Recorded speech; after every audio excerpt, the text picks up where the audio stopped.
Untuk membahas hal ini kami sudah terhubung dengan Ketua YLBHI Muhammad Isnur. Selamat malam Pak Isnur.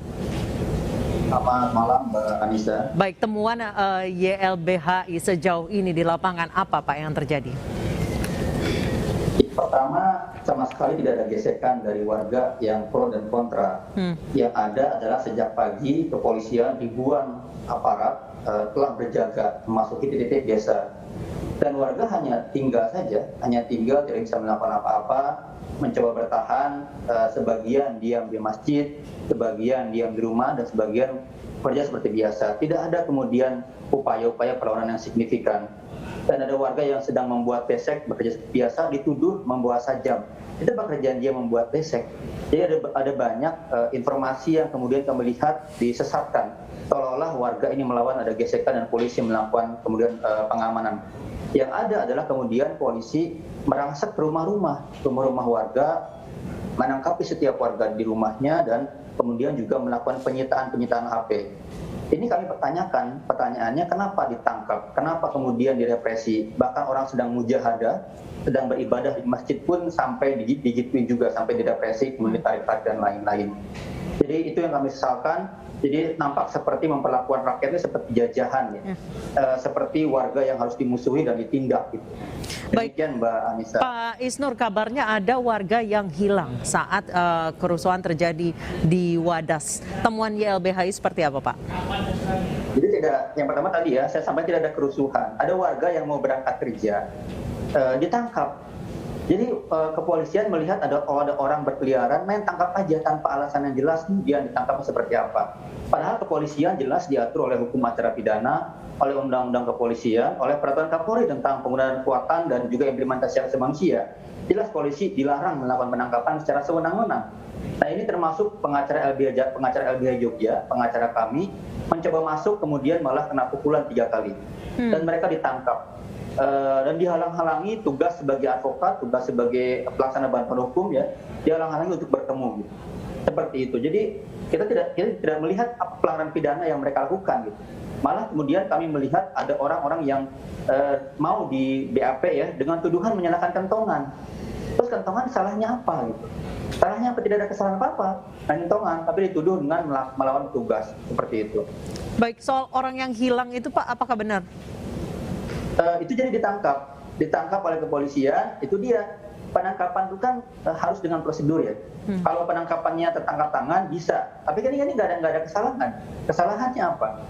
Maka kalau penangkapan tidak sesuai dengan prosedur, tidak sesuai dengan hukum acara pidana, itu menurut kami bukan penangkapan. Itu lebih kepada sejenis penculikan, ya. Karena tidak ada dasar hukumnya. Polisi kan jelas dia harus ada asas legalitas, harus ada asas necesitas, ada asas proporsionalitas. Jadi setiap tindakan harus terukur, harus punya dasar hukum, harus punya kepentingan apa untuk melakukan tindakan. Nah, warga menganggap orang yang mau pergi kerja itu tiba-tiba ditangkap, dia hilang. Kemudian polisi memverifikasi ada di kantor polisi, itu yang kemudian terlihat. Tapi proses penangkapannya sendiri sudah salah. Kalau Pak Mahfud bilang tidak ada penyiksaan, tidak ada pelanggaran, jelas pelanggarannya sejak awal.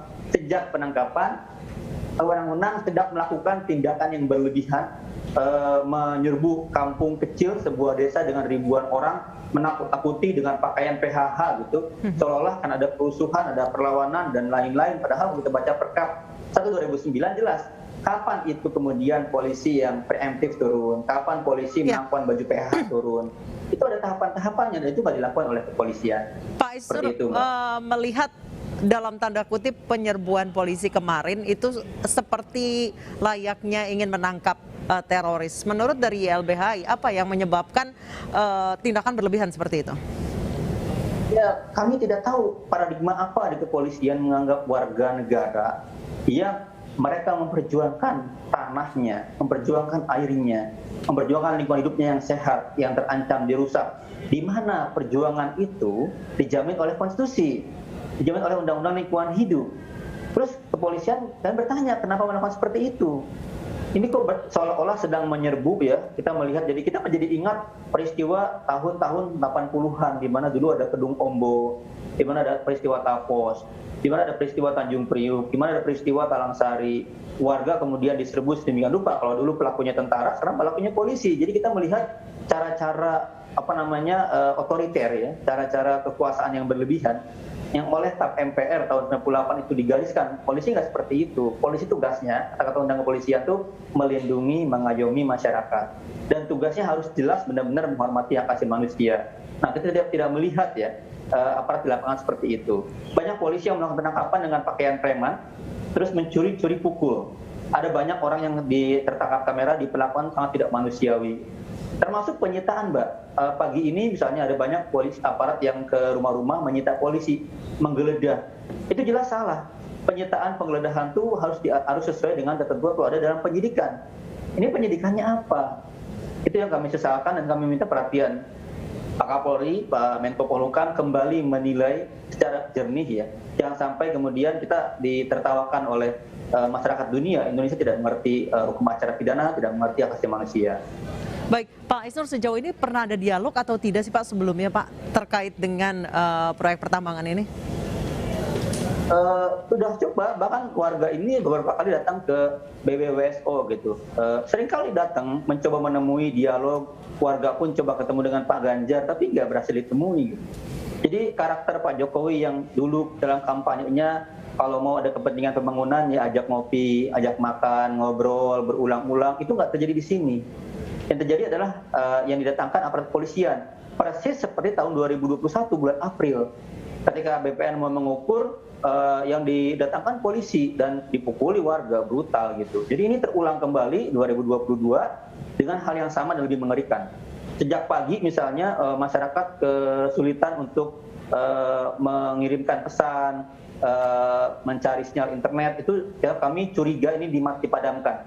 Padahal kalau kita ingat gugatan PT UN di Jakarta itu jelas pemerintah diputus bersalah, tidak boleh lagi memadamkan internet.